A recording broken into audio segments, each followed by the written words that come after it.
حضرت ابو بکر رضی اللہ تعالیٰ عنہ سے روایت ہے کہ داہیہ کلبی عرب کے بادشاہوں میں سے ایک کافر بادشاہ تھا۔ حضور صلی اللہ تعالیٰ علیہ وآلہ وسلم نے اس کے مسلمان ہونے کی آرزو فرمائی، کیونکہ داہیہ کے اسلام قبول کرنے سے اس کے گھر کے افراد بھی مسلمان ہو جاتے، جن کی تعداد 700 تھی۔ حضور صلی اللہ تعالیٰ علیہ وآلہ وسلم نے ایک دن فرمایا، الہی داہیہ کلبی کو اسلام کی نعمت عطا فرما۔ ایک دن نماز فجر کے بعد اللہ تعالیٰ نے وحی فرمائی کہ داہیہ اسلام قبول کرنے آ رہا ہے۔ کچھ صحابہ نے زیادہ خوشی کا اظہار نہ کیا، کیونکہ ان کے دلوں میں زمانہ جاہلیت سے ہی کچھ ملال تھا۔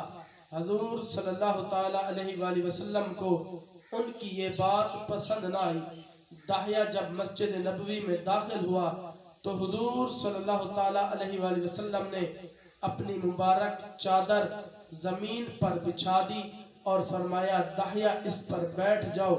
اس کرم نوازی پر داہیہ رونے لگا۔ حضور صلی اللہ تعالیٰ علیہ وآلہ وسلم کی چادر مبارک اٹھا کر اس نے چوما، آنکھوں سے لگایا اور اپنے سر پر رکھ لیا اور کہا، حضور فرمائیے کہ اسلام کی کیا شرط ہے؟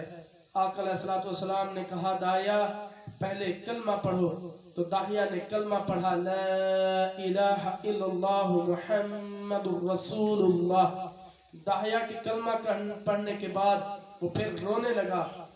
حضور صلی اللہ تعالیٰ علیہ وآلہ وسلم نے فرمایا، اب کیوں رو رہے ہو؟ تو اس نے عرض کی، یا رسول اللہ، میں نے بہت ظلم کیے ہیں، اپنے رب سے پوچھئے کہ میرے گناہوں کا کفارہ کیا ہے؟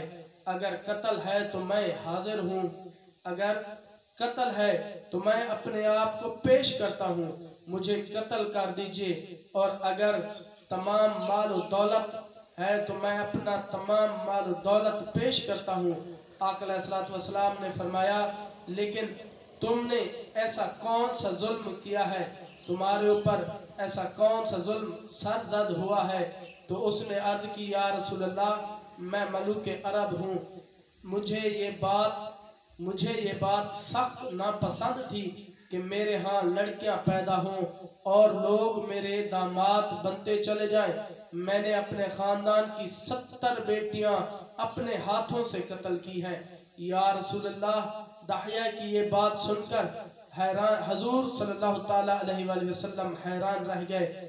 عین اسی وقت جبریل امین حاضر ہو گئے۔ جبریل امین نے عرض کیا کہ یا رسول اللہ، داہیہ کو خدا فرما رہا ہے، داہیہ مجھے اپنے عزت و جلال کی قسم، جس وقت تم نے کلمہ پڑھ لیا میں نے تمہارے 70 سالوں کے کفر کو معاف کر دیا، 70 بیٹیوں کے قتل کو کیوں نہ معاف کروں گا۔